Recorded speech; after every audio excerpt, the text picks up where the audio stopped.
Good morning, and thank you for coming to the Policy Committee meeting of the board. If anyone would like to make comments, or if we have community come in after, we can have them make comments at the end of the meeting. I'll pass it over to Megan.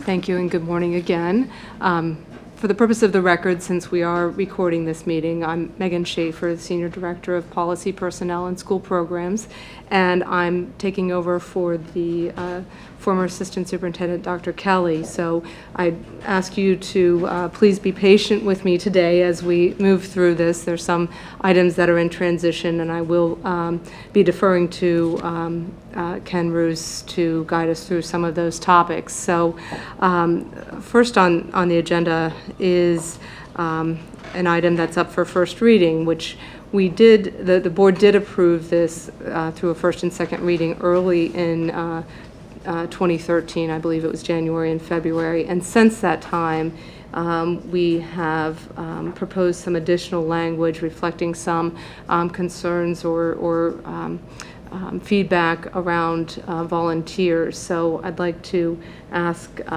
Mr. Roos to speak to that. Thank you. This is not a major change, but this was a refinement that the committee did ask be done to the, as far as requiring background checks of what we call screen volunteers. And these are basically volunteers who are chaperoning overnight trips and regular volunteers who aren't parents or guardians of students in a class. So basically this is just a kind of a carve out for them to require that they have background checks before they serve those functions. That's really the only change here. I did have a question. I know background checks take some time. So how will we logistically work that in so that parent volunteers and other guardians can participate?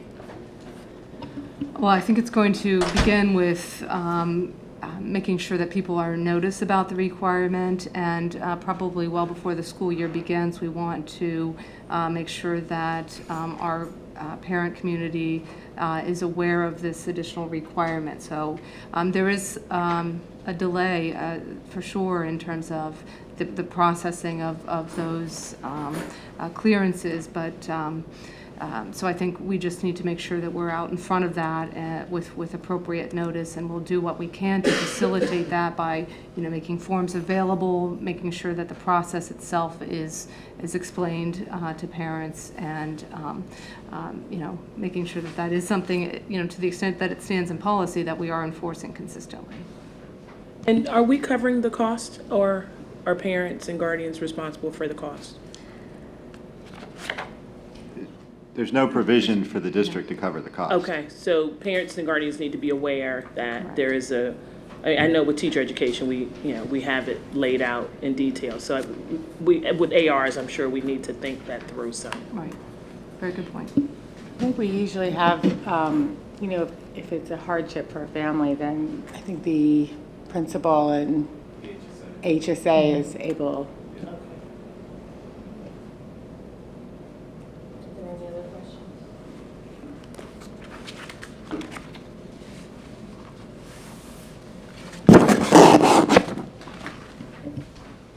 Okay. Next on our agenda are a few administrative regulations, which for the most part are minor revisions. These are standing administrative regulations, and so they're not new. They've been revised. And the first one on the agenda is 134A, and I'd like to ask George Fraser to briefly tell us what the proposed change is. Good morning. There was a sentence in 134A that spoke to us providing Google Apps for Education accounts to high school students. We removed the words high school so that we could provide Google Apps for Education accounts to middle school students, which we began doing this week with an opt-in for parents. George, will students be able to use those as just regular email accounts now, or will it only be in order to register middle school students to register them to use Google Apps? It's a regular. Okay, so they can use that as their personal email through It is. through 12th grade. It is. Okay. It is. Thank you. Any other questions? All right. Thank you, George. Thank you. Our next administrative regulation relates to students' rights and responsibilities, and I'd like to ask Mr. Roos to speak to that. Thank you. This simply makes permanent the desires of the policy committee and the board to impose what's basically a permanent moratorium on the idea that student athletes can be suspended for purely off-campus infractions of the drug and alcohol policy. And that, as I said, you had passed this as a moratorium last year, and the board had upheld it for the full year. Now this just makes it permanent going forward. We've discussed this at regular meetings as well, correct? Because we've discussed this quite a bit in policy, and it's the result of changes in the larger landscape. So I just want to make sure, since we're being... Correct. The genesis of this was some decisions out of New Jersey that basically called into question a school district's ability to discipline a student athlete for what was purely off-campus conduct. It was discussed at length here with the help of the athletic directors. It was announced at the board meeting. I don't remember if there was any real general discussion about it, but the public and the board were made aware of what the board, and there was no objection to it. And now this just makes it permanent.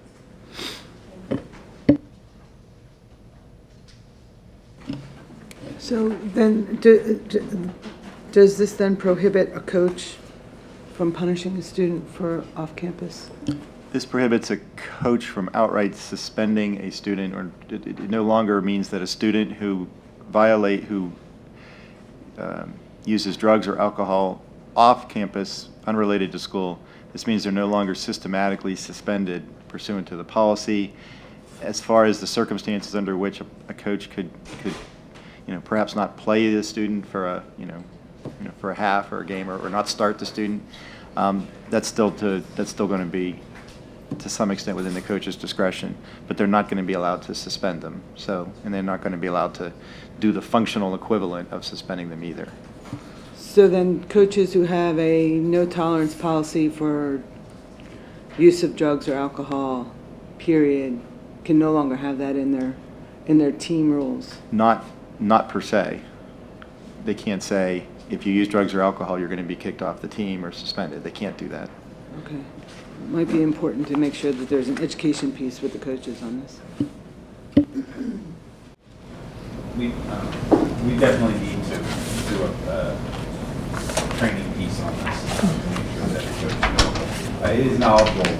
We always have a turnover in coaches, and as you know, many of our coaches aren't full-time employees of the district.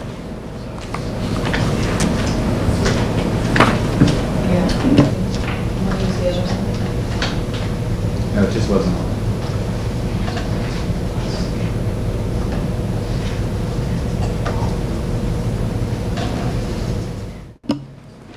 Any other questions? Okay. Our next AR is again also something I will turn over to Ken to give us some further context to, but it's related to the procedure for the administration of student records. What is being proposed here is an amendment to the district's what's known as a FERPA letter. FERPA is short for Family Educational Rights and Privacy Act, also sometimes called the Buckley Amendment. It's really the law that says that student records are confidential, and that and it also requires school districts to maintain certain records for certain periods of, actually state law requires school records to be maintained for certain periods of time. There's a lot of, there's no clear-cut guidance as far as how long testing protocols need to be maintained by school districts. There's standards that are established by the Americans, I'm going to get the name of this organization wrong. It's basically the umbrella group for school psychologists and for psychologists as to how long testing protocols for nationally normed standardized tests have to be kept. The district has had a practice of saying to their psychologists they need only be kept for a year. The professional association standards are a little different. So what this basically says is, we're going to tell you, we're going to say in our administrative regulations from time to time what that provision is, but in the actual notice that goes to families, it's basically saying that testing protocols and other raw data from psychological testing is just going to be kept in accordance with regulations, as opposed to it's going to be destroyed after a year.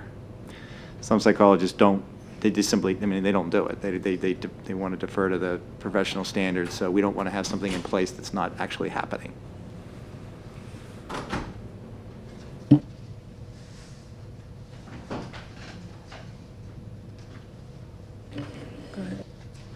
Just a minor point on number 2, page 2. It looks like you've deleted the Y and U. Sorry. Yes, you're right. I caught that this morning, so. Oh, one other change at the end. And this has to do with the very end, the use of photographic images. This just simply gives parents the opportunity, it's how they basically state if they don't want their students' photographic image used by the district, for example, on its website or things like that, or Facebook page. This gives a little more precise information about how you're supposed to notify the district about that. I believe this was Doug Young discussed this also at an ISC meeting. The photographic piece, and I can't remember the date, but it was discussed at the meeting. How long do they keep the results of their, in terms of, how long do they keep it? Testing protocols? Yeah. It's my understanding, it varies from psychologist to psychologist, that some of them only keep it for a year, which is all the district requires, and some just have a professional habit of hanging on to it a little bit longer. A little bit longer or forever? I mean, do we require that it be destroyed when the student is no longer in the school, or I mean, can we require that it be destroyed at some point? We can do that. It's a little bit tricky because sometimes we also use private psychologists. This wouldn't just apply to school district psychologists. This would also apply to contracted services who may feel bound by professional association standards. So this is still something that's being reviewed. In fact, there's actually a meeting of special education and pupil service directors going on in my office actually right now, where this topic is being discussed to try to get the best practices for all school districts. It's not just for that purpose, but that's one of the topics on their agenda. So it's basically still being refined, but we didn't want the FERPA notice to be inaccurate. That's why we didn't want it to just say a year, and it turned out not to be a year.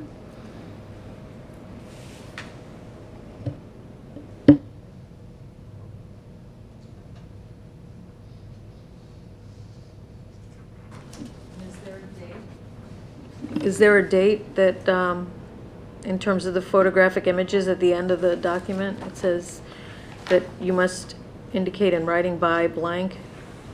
No, you can do it at any time. If you decide in the middle of your child's high school career that you no longer want the pictures, you just simply send in the notice. So there's no deadline. So then we should probably remove the word by? In the new language. Oh, yes, we should take out the by and the blank. Okay.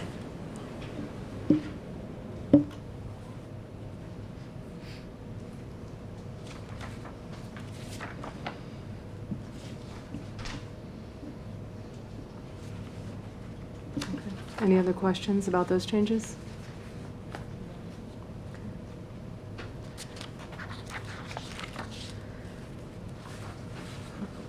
All right, our next topic on the agenda is a discussion concerning Administrative Regulation 206 relative to assignment of pupils within the district.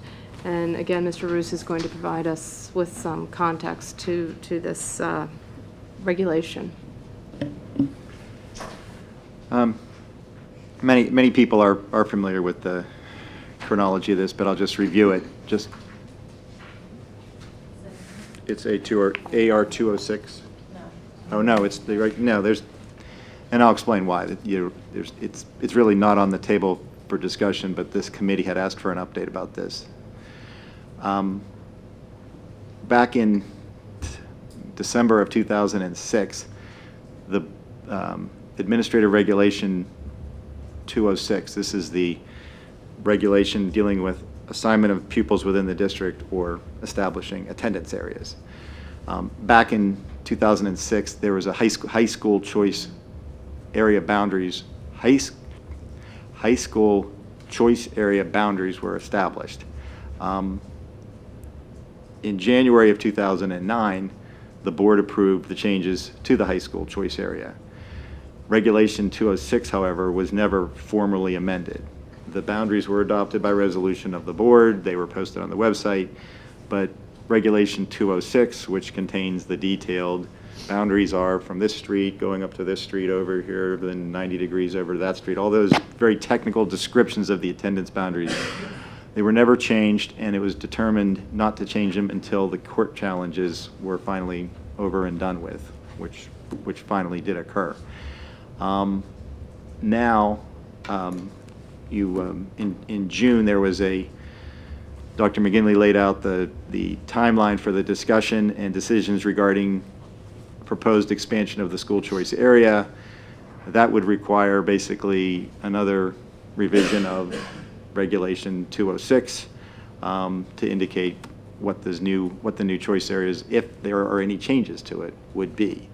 And that vote's going to be in November 18th. So as far as the policy committee is concerned, there's no, it doesn't seem to make sense to go back and change the regulation to say what, especially since school's already started. It doesn't make any sense to go back and change Regulation 206 to memorialize what happened in 2009 until after a vote takes place in November of 2013, which may or may not change that. In other words, don't do it twice when there's no impact, there's no practical impact of not doing it between now and November because the boundaries are already established and school year's already started.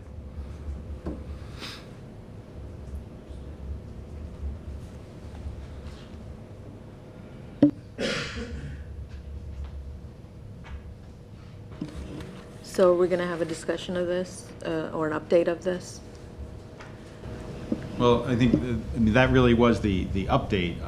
We have prepared, we did, I guess 3 years ago, prepare the AR to meet our current practices with our current high school feeder areas. And again, we never brought it back to the policy committee because we were in litigation over a period of years around the issue. And then, quite frankly, you know, it kind of got set aside as we were involved with all the technology policies, and we ran through it, and we never brought it back. So, at this point, if the policy committee wanted us to come back and present the AR that we've been following since redistricting occurred in January of 2009, we could do that. But it seems to be probably a waste of everyone's time to do it now, when we have this other decision that's going to be made in November. And if the decision in November is to expand choice, then the AR that was put in place in 2006 is the AR that would be in place if the board takes that action. It would be helpful, I think, if you clarify what an AR is vis-a-vis what the Sure. Board policy is, because Sure. it's not that we haven't been acting within the bounds of our current policies. The AR is not the policy. The AR is the update that explains the details. But Right. the district has been following the policies established by the board vote. Yeah, exactly. It's So- the board takes action by policy and by board resolution. The policy 206 basically says there's going to be attendance areas established, and it's got other things besides attendance areas, but that's predominantly it. The board resolution that took place in January of 2009 is what officially established the attendance areas. The administrative regulation is simply an administrative tool for the administration, to look at so that it can implement whatever the board policy and the board direction is. In this case, though, the AR 206 on attendance areas was basically a dead document because it wasn't what was being followed. It was being followed was the board resolution. So if in November we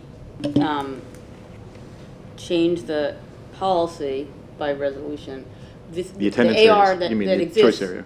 Right. If you change the choice Correct. area by resolution, Then we don't have to change this, the AR can just continue, it would be this intact. correct. If the, yes, if the proposed expansion of the choice area is passed in November, the AR that was passed in December of 2006 now becomes accurately would reflect the wishes of the board.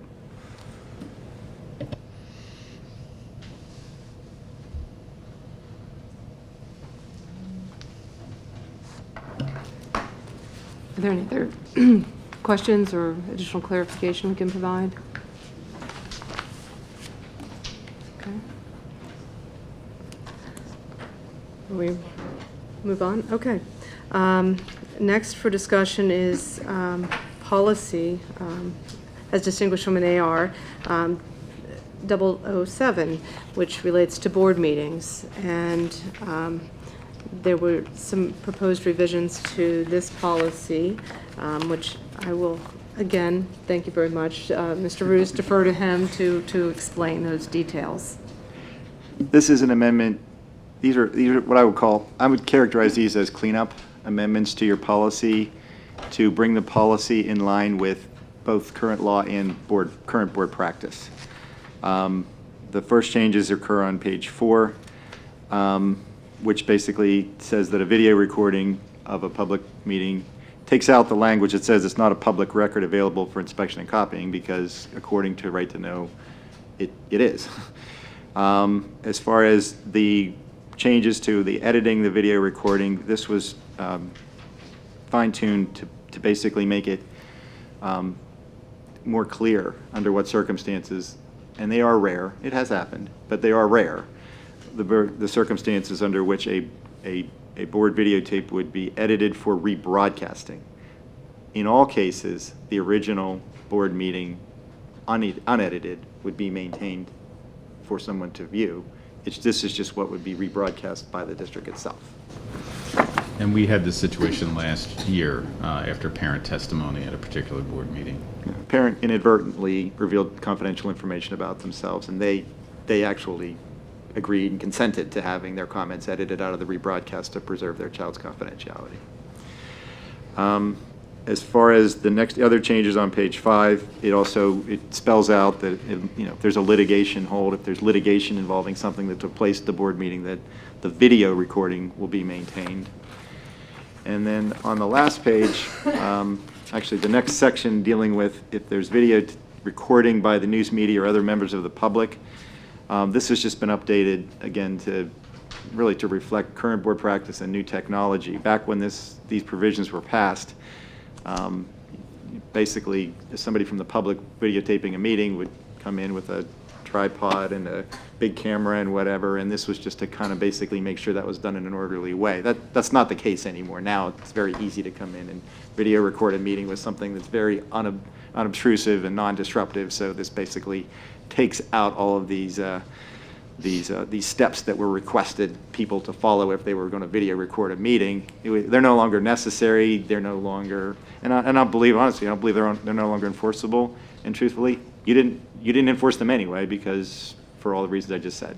So we're just taking it out because it doesn't really apply anymore. And I believe that's it.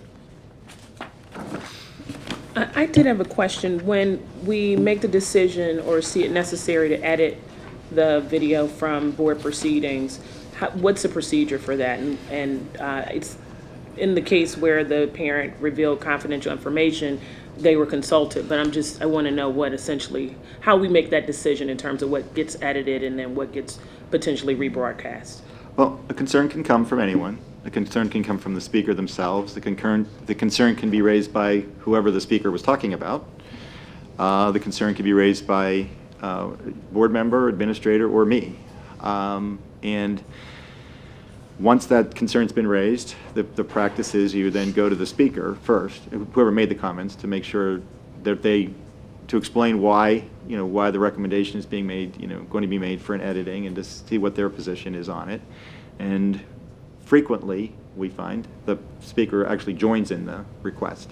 or they, for whatever reason, they didn't realize or thought better of the fact that what they said was going to be now rebroadcast. They just didn't completely appreciate the fact that this is going to be broadcast, this is going to be on the district's website in a podcast, that this could be viewed by, conceivably anybody in the school community, including, other students, people that know. So once that decision's been made, then administration reaches out to the board, usually through the board president, and then the board president, and a lot of this is time permitting, because this can be very time sensitive, reaches out to the board president then reaches out to other board members, a consensus is obtained, and then the editing is done.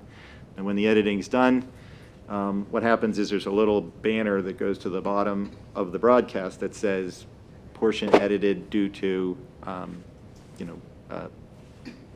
pursuant to board policy. So if somebody was at the meeting and they're watching and they're saying, wait a minute, what happened? I thought there was something else that happened here. They can see that little banner going at the bottom that says that that portion was edited. So it's clear that there wasn't editing done. It's just not something that goes unacknowledged. I would also add, in case, I don't know that I heard you say that, but it is acting with the advice of counsel as well in terms of doing the editing process. That's actually articulated in the procedure. Yeah, I have a couple of questions, although not related to that, and I apologize because I'm reading through this quickly right now, so I'm not sure if I just missed it, but the participation by remote communication device, is this new? It's not redlined, so is that the same as it was before? Yes. So there's been no change on that? No change since Okay. 2007. So is it clear, is the person who's participating remotely, can they vote? Yes. They can, okay. Yes, they can vote. Their vote counts. That's the whole, that's the reason why this is in here, is to allow for that person to vote. Otherwise, Okay, I mean, they I'm just not could. aware of that Yeah. having happened recently, so I was just trying to clarify that. Okay, It doesn't happen very often. okay, and then I think the time that we would want to be able to do that is if we were otherwise not have a quorum to conduct business of Right. the district. Hopefully, that's fine, I just was trying to clarify that. I just don't want everyone to take advantage of it by just calling in. The thought had crossed my mind, no. So unless we use Skype, in which case we can't, come to a meeting. Anyway, the agendas on the board meetings, which are, again, not redlined, so haven't changed. I just have a question about that. The agenda is outlined, on page 1A2. It says what the sort of order of the agendas are. Those are for business meetings, not education meetings, is that correct? Correct. So the education meetings don't have a prescribed agenda? Correct. And what is the reason for that? It, Let me ask the question a different way. I have a different question. It has been very confusing for members of the public that at the business meetings, we have an ability to have audience recognition on an agenda item at the beginning, and then at the end, we have audience recognition on any, and then the education meetings don't run that way. And I think it's confusing to some people because they come and they expect to be able to, they have a sense of how it works and they expect to be able to comment, and then it's different. And I'm just wondering if it makes sense to just Well, carry. I mean, the Education Committee meeting is a meeting that's informational for the board and for the community. So the tradition has been that comments are allowed at the end of the presentations and board discussion. Okay. But the comments are about the items that had been discussed, and they're not. There's not an open forum the way there is at a business committee meeting. So, as you know from your experience on the board, at the end of the business committee meeting, people can come and comment on anything at all having to do with the district, sometimes things that have nothing to do with the district. But there is that open opportunity to comment. At the only difference at the end of the education committee meeting is that the comments are limited to the subjects that had been discussed that night. So if we're Okay. discussing Keystone exams, then Right. comment on Keystone exams, but you're not there to comment on, recess aids or something like that. Right, I'm not concerned with necessarily changing, I'm trying to make it Right. easier for people to have an understanding of what it Right. is. Although I have to say that Ms. LaPera had been in the process of preparing a sort of document that could be given to people and put on the website that sort of explain these things, and maybe that's just the best way to go Right. about it. I just wanted to raise that issue because it had come up a number of times. I mean, the only substantive difference is that there's no comment period at the beginning, so people Right. can't come to the mic at an education committee meeting and say, I see that, Keystone exams are on the agenda, I want to talk about that first. Right. We get to talk about that first, the administration gets to talk about it first, and then people get to comment at the end, after the board has had some discussion. So that doesn't exist at the beginning, and then the comments at the end are limited to the things that have been discussed at that meeting. But there is an opportunity to comment, and Right. we have followed the same rules about 3 minutes and sign up and Right. those kinds of things that we do at the business committee meetings. But I guess building on Melissa's point, I mean, should we add a paragraph maybe? Marissa, can you use your mic? Should we maybe add a paragraph for the education committee meetings just to spell that out? I don't know if it's necessary or not, but, because in the business meetings it says, it's number 7, audience recognition. I mean, you couldn't, And if you were for- interested, you couldn't look this up on here. That's why I was saying potentially There is on page 7, under committee meetings, it does talk about public comment at committee meetings. Okay, so But if you're right, if somebody was I'm just just trying to looking, make it if easier for somebody was somebody to just. figure out what Exactly. is going on if they want to make public comment, that's all. It makes sense, or otherwise, I can see where somebody would just be looking at the education committee section of the agenda and not realize there's another section on committee that also Yeah. applies. That, But maybe just a sentence saying, see, whatever we're in here, Roman numeral something, letter I, for more information or something. okay, we can add a cross-reference there. Sure. I had a question. I'm sorry,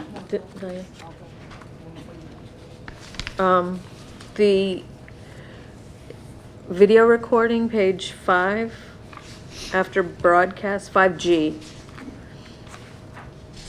And I asked you this privately also. After broadcast, the recording, unless there's been a legal hold, could be re-recorded over. How often does that happen?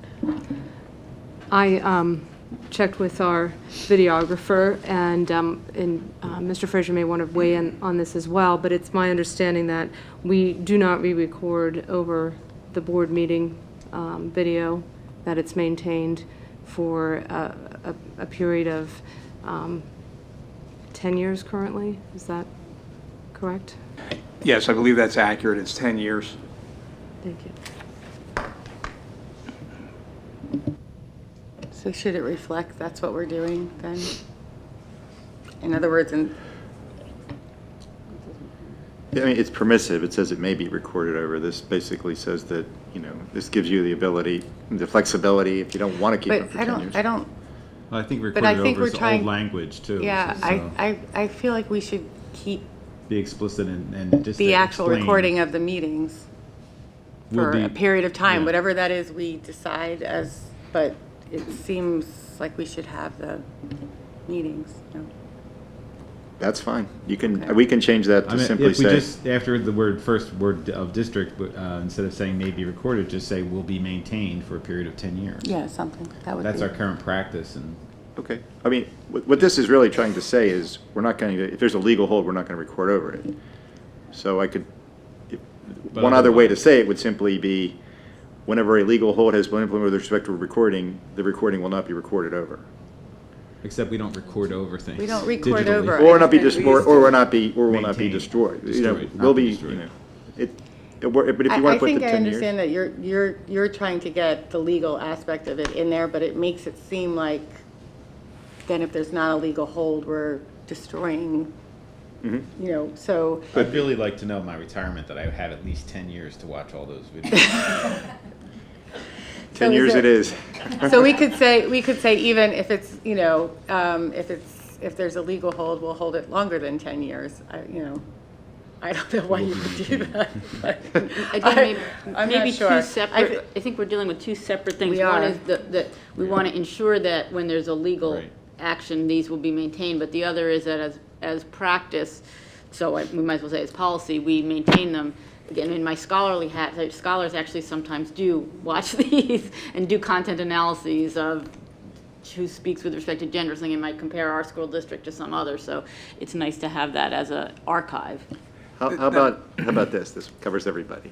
How about saying, while it is the current practice and desire of the board to maintain board meetings for at least 10 years, under no circumstances will they be destroyed if there's a legal hold? Or, yeah. All right, okay, all right. And that way, if somebody accidentally destroyed it, you guys need to see who has the overt violation. Diane? Ken, can you say that again? Yeah. You turned off your mic. Accident. Under, while it is the current desire and practice of the, what is the current intent of the board that board meetings, that recordings of board meetings be maintained for at least 10 years. Under no circumstances will a recording be altered or destroyed when a legal hold has been implemented with respect to the recording. I'm sorry, I'm not an attorney, so I know that, but it makes it sound like somehow we're gonna go destroy, or it just makes it sound like that we can. I think what we're trying to say is, we want it to be board policy that we will not alter or destroy, you know, the recording of the meetings. About the board directs the administration to maintain recordings of board meetings for at least 10 years. I like that, thank Okay. you. Furthermore, if there's a Furthermore, you can have your furthermore. Furthermore, if there's a litigation hold, it's got to be even longer. It could be even longer, excellent, thanks. And technology-wise, we can do that, right? Yes, and that's similar to what we do with email presently. We maintain email for 7 years, and if there's a litigation hold, we will maintain it longer. So it's in concert with that same concept with what we do with email. I think also that wording acknowledges that if inadvertently the videographer erases something, you know, that wording gives us some wiggle room that we're not kind of, because that could happen. There's human error always.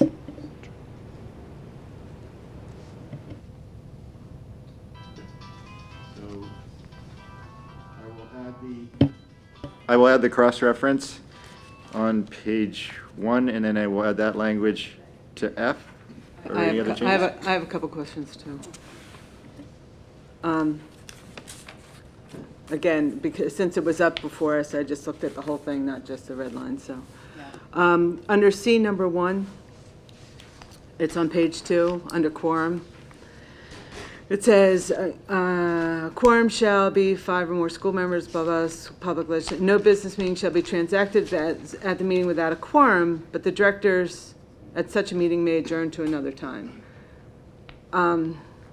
Why is that? I mean, it seems like we're stating the obvious, and 2, if there's more to it than that, then somehow I feel like I mean, is it because you don't have enough to, well, we never vote to adjourn a meeting anyway, but. No, okay, and you're right, I mean, I guess it is kind of a common sense, but this is a explicit statement of what happens when you don't have a quorum. Okay, we don't have a quorum, all right, well, what can we do? Can we talk? Can we do this? Can we do anything? And the answer is, really, all you can do is vote to pick a new time, to adjourn to a specific time. This isn't just voting to adjourn the meeting, this is voting to adjourn it to a specific time. I can say that, we can say to adjourn to another and specific time. Oh, I see what you're saying. So this is, the one thing that they are allowed to vote on is when the next meeting is going to be. So if you added. And date and time. Yeah, so if it said may vote to adjourn to another time, maybe that would be more clear. Directors at such a meeting may Vote. vote To adjourn. to adjourn to. May vote to adjourn and set a new time, or, you know, yeah, something that makes that a little more clear. I read that just, Fine, yeah. understood. On page 3, E, number F, the names of all citizens who officially participated in the public participation and the subject of their participation. If I'm not mistaken, we list who spoke, but we don't list what they said. Yeah, we don't. So either we take it out because we don't do it, or we leave it in and we start doing it. I'll look. It's not a detailed description. No, could but it simply doesn't be- even say spoke to the budget or spoke to the change in textbooks. Okay, It's- well, it needs to do that because the sunshine law requires it. Okay, so that, All right, so that's change of practice for us then. The policy But is right. but I can work with Denise to make sure that it need not say anything more than, Megan Schaefer spoke about policy 206, period. right. Under notice, and I thought we had changed this, but I'm not sure that we did. It's, and let me just look. Notice. So the fourth line down in the beginning of that paragraph that starts with the word notice, on the bottom of page 3. Notice of all special meetings shall be given by publication and posting at least 24 hours prior to the time of the meeting, except that there were two concerns with that. Number one, requiring posting by publication.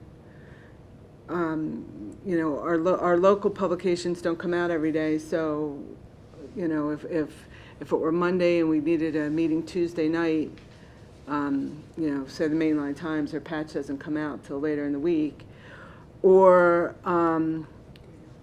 they update it online, but They not. don't do it every day. Yeah, but they don't do it every day. And then and to put a post like this in something like the Inquirer is, one, expensive, and two, will not reach very unlikely to reach our citizens anyway.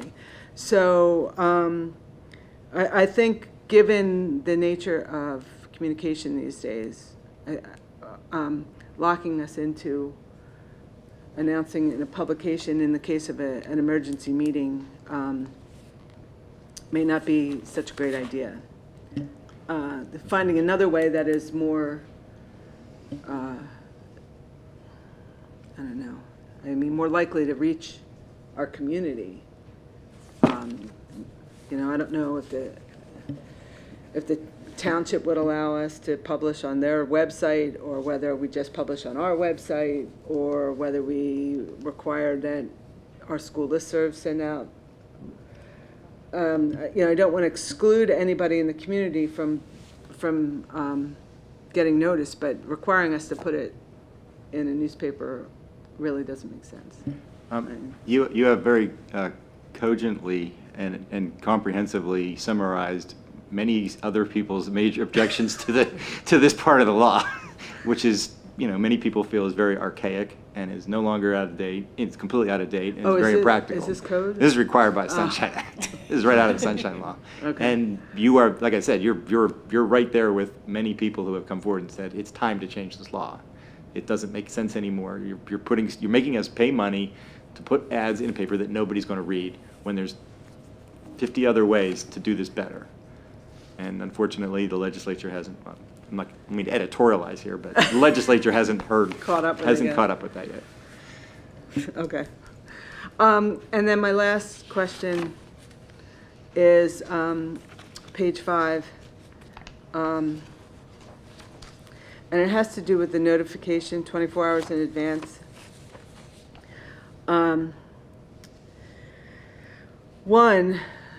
For example, I walked into this meeting not knowing that this meeting was going to be televised. So I think at the very least the board should be notified if the board is going to televise a meeting.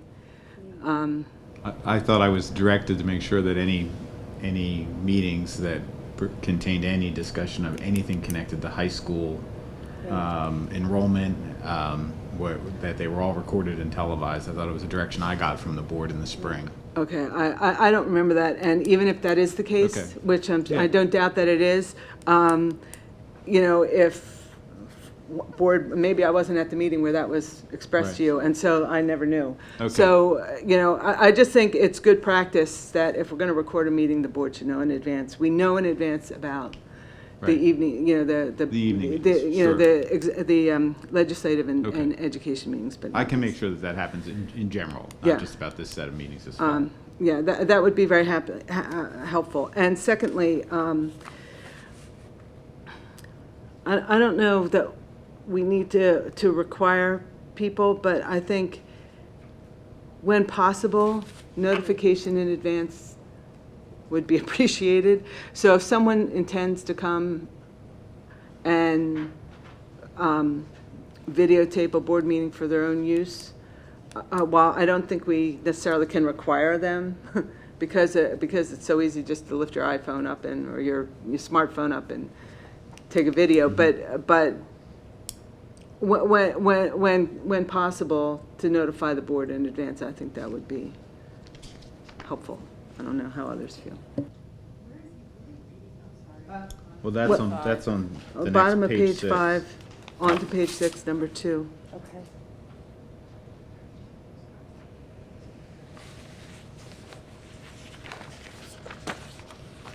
I think. So could we put something in there that says notification would be Appreciated, but not required. Yeah. I guess, I as a feel, courtesy to the board?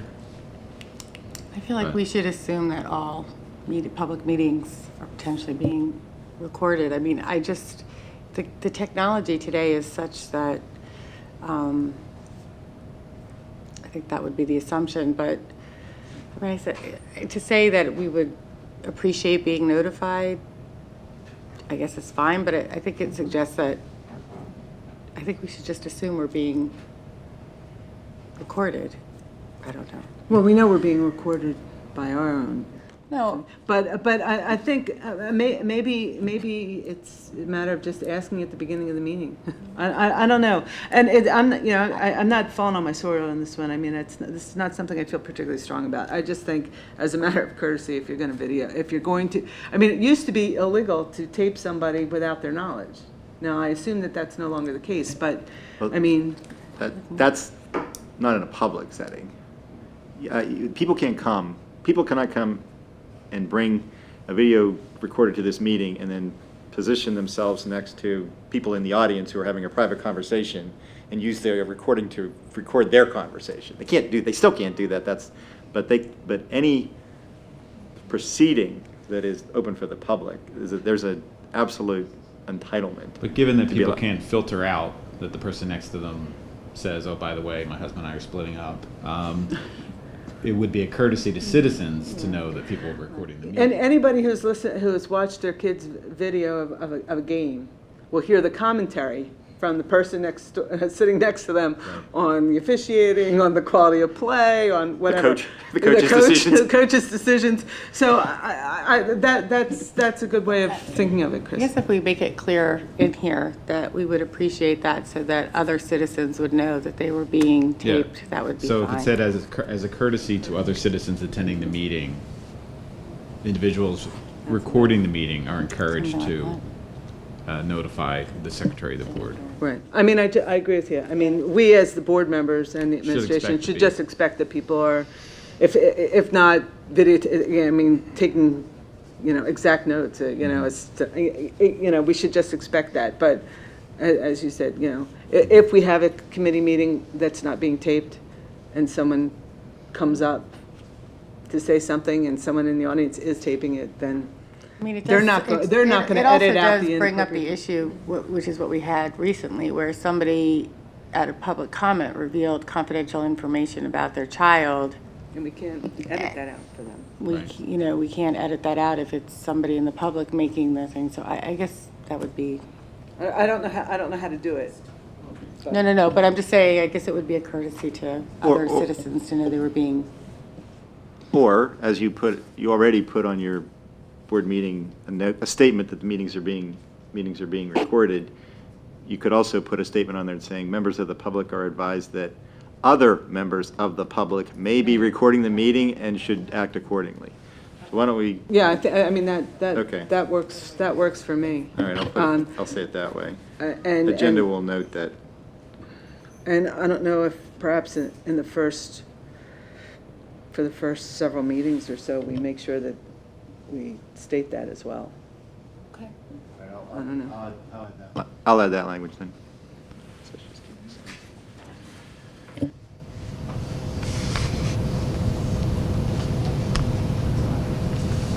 Any other questions?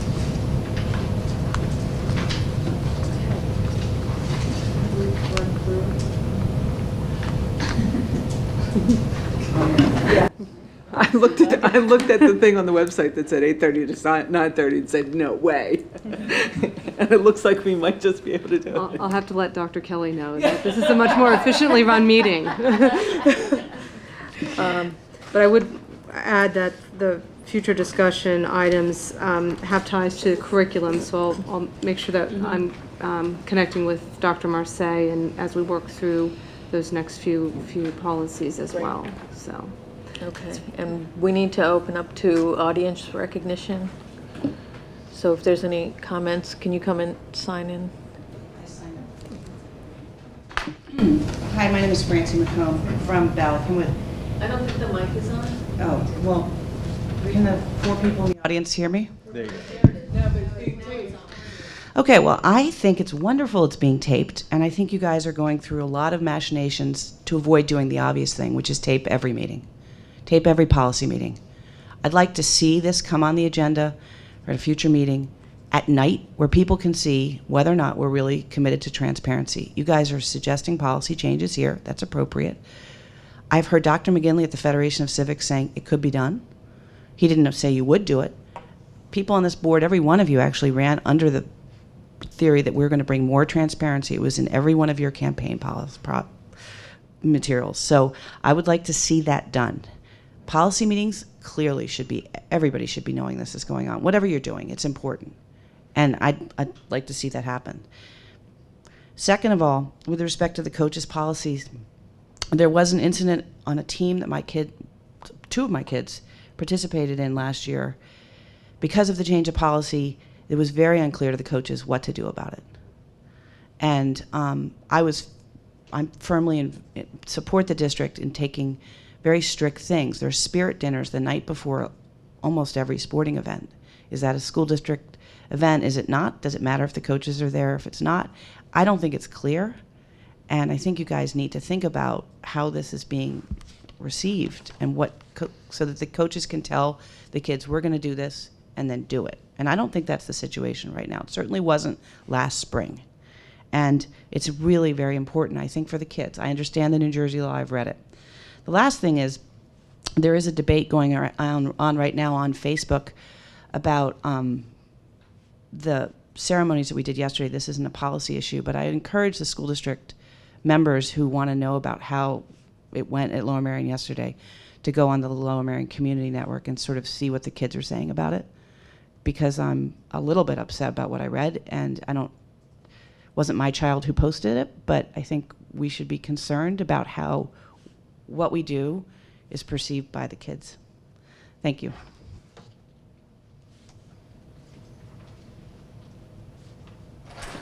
Okay, is there any other comment?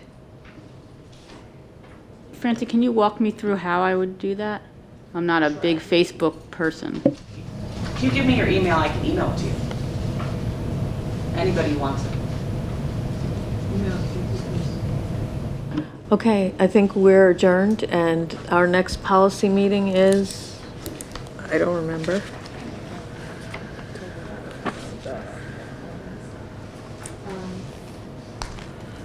The 11th, I think? Yeah, Oh, October 11th. Is it a Tuesday? No, it's it a should Friday. be a Friday. Friday, that's right, it's Friday, it's curriculum, it's Tuesdays, right? Right, and it's At the same week. 8:30. Yes. It's 8:30. Okay, thank you, we stand adjourned.